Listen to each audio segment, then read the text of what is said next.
السلام علیکم، آپ دیکھ رہے ہیں انسائیڈ پاکستان میں ہوں محمد ظفیر۔ ملک میں جاری معاشی، سیاسی اور آئینی بحران، اس بحران کا حل کیا ہوگا؟ کیسے پاکستان واپس اپنے ٹریک پہ آئے گا؟ اور اس وقت لاہور ایک بار پھر سیاسی توجہ کا مرکز بنا ہوا ہے۔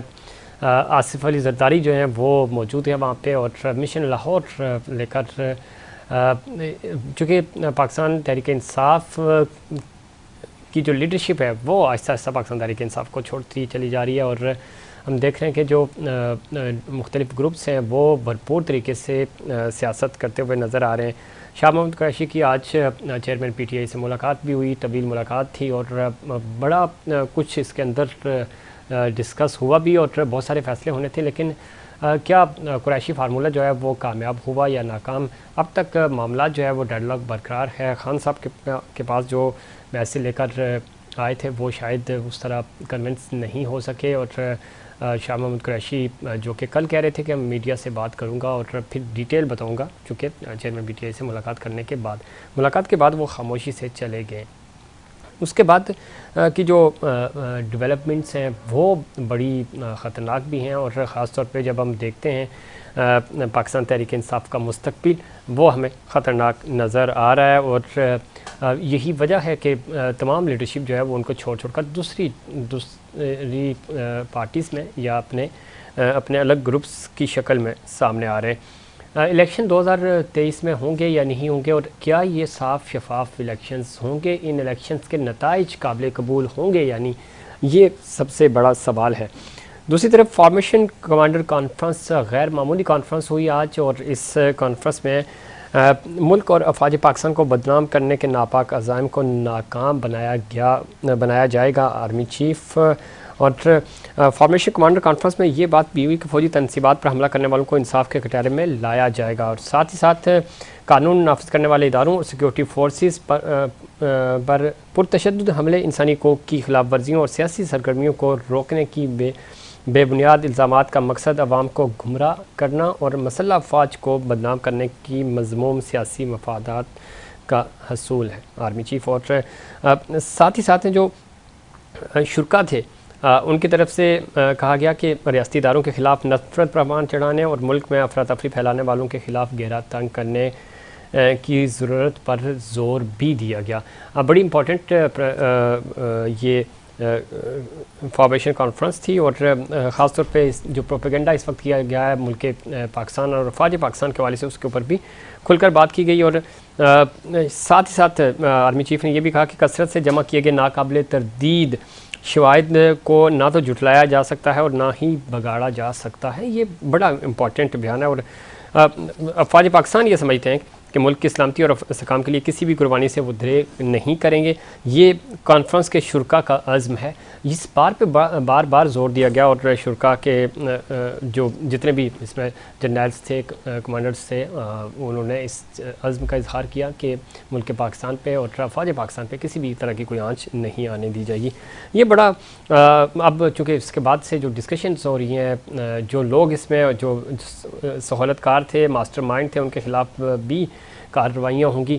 چیئرمین پی ٹی آئی جو ہے وہ مائنس ہو رہے ہیں، اور ان کا مستقبل کیا ہوگا؟ ان تمام ایشوز پہ بات کریں گے، اور خاص طور پہ جب ہم بات کرتے ہیں ڈائلاگ کی، مذاکرات کی، اور کراچی کے میئرشپ کے حوالے سے، تو ان تمام ایشوز پہ بات کریں گے۔ ہمیں جوائن کیا ہے جناب سراج الحق صاحب نے، امیر جماعت اسلامی پاکستان۔ بہت شکریہ سراج الحق صاحب، اپنے پروگرام میں وقت دیا۔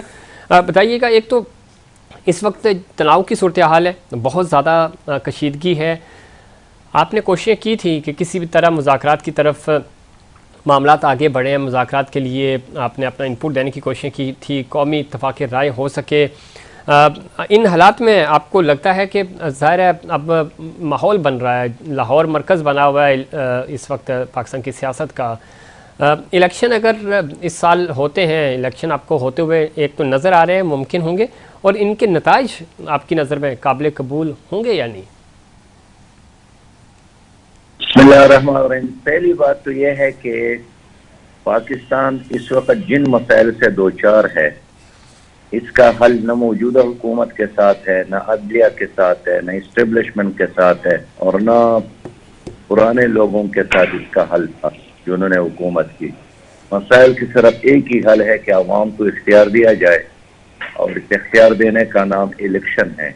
ایک شفاف الیکشن اس وقت قوم کی ضرورت ہے اور ہم یہی چاہتے ہیں کہ الیکشن ہو جائے, شفاف الیکشن ہو, اور الیکشن سے پہلے اس پر ایسا کنسنسس ڈیولپ ہو جائے تاکہ لوگ پھر اس کے رزلٹ کو, نتیجے کو قبول بھی کریں. اور باقی سیاستدان آپس میں لڑتے بھی ہیں اور بات چیت بھی کرتے ہیں. بات چیت کے دروازے کبھی بھی سیاست میں بند نہیں ہوتے. بات چیت کے دروازے بند نہیں ہوتے, لیکن بات چیت کرنے کی آپ نے کوشش کی, اس کا رزلٹ ہمیں نظر نہیں آیا اس طرح جو کاوشیں آپ کی تھیں. لیکن اس وقت ہم دیکھتے ہیں پاکستانی سیاست میں مائنس اور پلس کی باتیں ہو رہی ہیں, کوئی مائنس ہو رہا ہے اور کوئی پلس ہو رہا ہے, اور یہ پاکستان کی سیاسی تاریخ ہے. یہاں لیڈرشپ کو مائنس کیا جاتا رہا, یہاں پولیٹیکل پارٹیز کو کٹ ٹو سائز کیا جاتا رہا. آپ سمجھتے ہیں کہ یہ فارمولہ کامیاب ہوگا, اور ساتھ ہی ساتھ عوام کو ریلیف کیسے ملے گا؟ عوام حکومت کی ترجیحات میں کیوں شامل نہیں ہے؟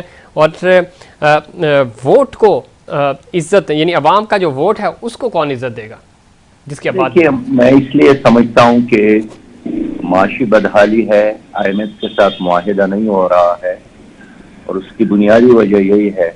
یہاں سیاسی افراتفری بھی ہے, معاشی بحران بھی ہے, آئینی بحران بھی ہے, ادارے بھی آپس میں دست بگریبان ہے. اب ان حالات سے نکلنے کا راستہ کیا ہے؟ ایک ہی تو راستہ ہے کہ عوام اپنے ووٹ کے ذریعے اپنے لیے نئی قیادت کا, نئی حکومت کا چناؤ کرے. اس لیے کہ PTI اور PDM نے حکومت ہی کی, لوگوں نے اس کا حشر بھی دیکھ لیا, اور یہ نظام جو اس وقت مسلط ہے چلے 5 مہینے 6 مہینے اور بھی رہے تو ملک کا مسئلہ تو کم از کم نہیں ہو سکتا ہے. تو اس لیے میں سمجھتا ہوں کہ پلس مائنس حل نہیں ہے, اصل حل ہے کہ قوم کو الیکشن کا موقع دیا جائے. باقی عدالتیں ہیں, آزاد ہونی چاہیے, عدالتوں پہ اثر انداز نہیں ہونا چاہیے, اور عدالت آزادانہ ماحول میں فیصلے کر لیں. ہم یہی چاہتے ہیں نا کہ عدالت آزاد ہو اور وہ غیر سیاسی ہو, وہ الیکشن پر اثر انداز نہ ہو, سیاست پر اثر انداز نہ ہو, اور قانون کی حکمرانی میں عدالت ساتھ دیں, انصاف ہو. آپ ٹھیک کہہ رہے ہیں, لیکن اس میں سراج الحق صاحب آپ کہہ رہے ہیں جی عوام فیصلہ کریں گے, عوام کے پاس اختیار ہے, عوام ووٹ دیں گے. کراچی میں یہی کچھ ہوا, عوام نے ووٹ دیے, عوام کے ووٹ کے بعد بلدیاتی انتخابات کے جو رزلٹس ہیں وہ آپ کے سامنے ہیں. میئر کا انتخاب ابھی تک کنٹروورشل ہے, اور عوام کے منتخب کردہ جو نمائندے ہیں ان کے اوپر پریشر بلڈ کیا جا رہا ہے. تو پھر یہ جس جمہوریت کی آپ بات کر رہے ہیں وہ جمہوریت, وہ انصاف ہمیں تو یہاں نظر نہیں آ رہا. دیکھیے, کراچی میں پیپلز پارٹی کا امتحان ہے, اور اب اس کو ثبوت دینا پڑے گا کہ وہ امریت پسند جماعت ہے یا جمہوریت پسند ہے. اگر وہ حساب کتاب پر یقین رکھتے ہیں تو اس وقت ایک کلیئر اکثریت حاصل ہے جماعت اسلامی کو, اور ایک بڑی تعداد نے جماعت اسلامی پر اعتماد کا اظہار کیا ہے. تو میرا یقین ہے کہ پیپل پارٹی عوام کا فیصلہ قبول کرے گی.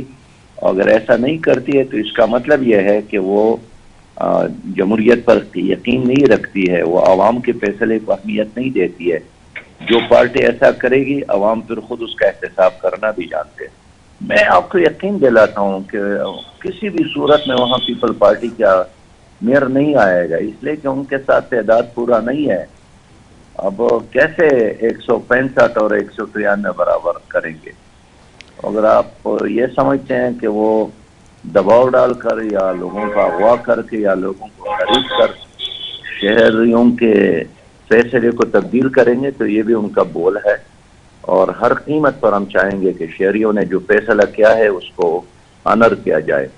لہٰذا ہم پیپلز پارٹی کو ایسا کبھی کرنے نہیں دیں گے, اور یہ نوشتہ دیوار ہے کراچی میں جماعت اسلامی کے میئر کا آنا. جماعت اسلامی کا میئر ہوگا آپ کہہ رہے ہیں, نوشتہ دیوار ہے, لیکن سراج الحق صاحب اگر کسی بھی صورت آپ کہہ رہے ہیں کہ میئر PPP کا نہیں آئے گا چونکہ عددی اکثریت ان کے پاس نہیں ہے, اور اگر پاکستان پیپلز پارٹی جس طرح آپ کہہ رہے ہیں کہ پریشر بلڈ کیا جا رہا ہے جو نمائندے ہیں ان کے اوپر, تو اگر نمبرز پورے کر لیے پاکستان پیپلز پارٹی نے اور میئر اپنا لانے میں کامیاب ہو گئے تو کیا جماعت اسلامی پروٹیسٹ کرے گی, سڑکوں پہ آئے گی؟ دیکھیے, اس وقت تو میں اگر اور مگر کی بنیاد پہ بات نہیں کرتا ہوں. اس وقت تو ریئلٹی یہ ہے کہ جماعت اسلامی کو اکثریت حاصل ہے. اگر آپ عوام کی بات کو نہیں سنیں گے، تسلیم نہیں کریں گے تو ظاہر ہے عوام ایٹم بم تو استعمال نہیں کر سکتے ہیں. عوام تو یہی چاہتے ہیں کہ ان کے فیصلے کو تسلیم کیا جائے. نہیں کریں گے تو عوام کے ساتھ جو بھی اویلیبل قانونی آئینی ذرائع ہے اس ملک میں ہم ضرور وہ استعمال کریں گے. تمام آئینی فورم کا استعمال آپ کریں گے اور عوام کا جو مینڈیٹ ہے اس کا احترام کیا جانا چاہیے. ساتھ ہی ساتھ سراج الحق صاحب، کیا سمجھتے ہیں آپ کہ پاکستان تحریک انصاف کے اوپر پابندی لگنی چاہیے، پی ٹی آئی کے اوپر پابندی لگنی چاہیے یا چیئرمین پی ٹی آئی کے اوپر پابندی ہونی چاہیے؟ آپ اس حق میں ہیں کسی بھی جماعت کو یا کسی بھی نظریے کو پابندیوں میں یا یہ اس کا حل ہو سکتا ہے کہ آپ پابندی لگا کر ختم کر دیں؟ ملک میں عدالتیں موجود ہے اور ہمارا ایک قانون ہے، اس قانون کے مطابق جس نے بھی جرم کیا ہے اس کو سزا دی جائے، ثابت کی جائے اور سزا دی جائے. اور یہ عدالت اس لیے بنتی ہے ایک مہذب سوسائٹی کا کہ اگر کوئی جرم کرتا ہے تو ان کو سزا دے. اور میں سمجھتا ہوں کہ ہمارے قوانین میں ان جرائم کے حوالے سے بہت کچھ موجود ہے. لہذا پیپل پارٹی ہو یا باقی سیاسی جماعتوں نے اب تک سب کا موقف یہ ہے کہ کسی سیاسی جماعت پر پابندی نہیں لگنی چاہیے. البتہ پارٹی کے اندر جنہوں نے قانون کی وائلیشن کی ہے یا گراؤ جلاؤ میں حصہ لیا ہے یا سرکاری املاک کو جلایا ہے، کوئی پاکستانی اس کو سپورٹ نہیں کرتا ہے. ہر کوئی چاہتا ہے کہ جو تخریب کار ہے اس کو سزا دی جائے، لیکن اگر ایک تخریب کار ہو تو ان کی سزا دوسرے کو دینا اور ایک کے جرم میں کسی دوسرے کو پکڑنا، خواہ وہ رشتہ دار ہو یا دوست ہو یا کوئی اور ہو، یہ انصاف نہیں ہے. نہ اللہ کے ہاں یہ انصاف ہے اور نہ اس دنیا کی عدالتوں میں. اس لیے جو آدمی مجرم ہے وہ اپنے جرم کا بوجھ خود ہی ہوتا ہے، اس کی وجہ سے کسی اور کو سزا دینا یہ انصاف پر مبنی فیصلہ نہیں ہوگا. جس نے جرم کیا اسی کو سزا ملنی چاہیے اور اس کی سزا کا فیصلہ کسی اور کو دینا یا اس کی سزا کسی اور کو دینا یہ غلط ہوگا. بہت شکریہ جناب سراج الحق صاحب، امیر جماعت اسلامی پاکستان سے خصوصی گفتگو کر رہے تھے. انہوں نے بتایا کہ اس وقت جو ماحول ہے خاص طور پہ پاکستان کا معاشی، سیاسی اور آئینی بحران، مل بیٹھ کر فیصلے کرنے ہوں گے اور وہ لوگ جن کے پاس طاقت ہے، جن کے پاس اختیارات ہیں، ان کو اس وقت سنجیدگی کا مظاہرہ کرنا ہوگا. عوام کی جو ترجیحات ہیں ان کو جو ریلیف دینا ہے وہ بہت ضروری ہے، چونکہ پی ڈی ایم بھی اور اس سے پہلے پاکستان تحریک انصاف کی حکومت بھی ناکام ہوئی. کراچی کے حوالے سے خاص طور پر انہوں نے کہا کہ کراچی کے شہریوں نے پاکستان جماعت اسلامی کو مینڈیٹ دیا اور اس مینڈیٹ کا احترام کرنا چاہیے. اگر پاکستان پیپلز پارٹی اس کے اوپر کسی بھی طرح کا کوئی پریشر ٹریکٹر سے سوال کرے گی تو ہم اس کے سامنے رکاوٹ بنیں گے. اور یہ ایک پاکستان پیپلز پارٹی کے لیے بھی امتحان ہوگا کہ وہ جمہوریت کا ساتھ دیتی ہے یا جمہوریت کے لبادے میں وہ آمریت کی پالیسی کو اپناتی ہے. مزید بات کریں کہ بریک کے بعد کہ اس وقت سیاسی مستقبل پاکستان تحریک انصاف کا کیا ہوگا اور پاکستان کا کیا ہوگا، خاص طور پہ الیکشنز ہوں گے یا نہیں، اور اگر الیکشنز ہوئے تو وہ صاف شفاف ہوں گے یا نہیں. چونکہ جتنے بھی سٹیک ہولڈرز ہیں وہ اب تک ڈیوائیڈ نظر آ رہے ہیں اور مشن لاہور کیا ہے اس پہ بات کریں گے، لیکن اس سے پہلے کمرشل بریک.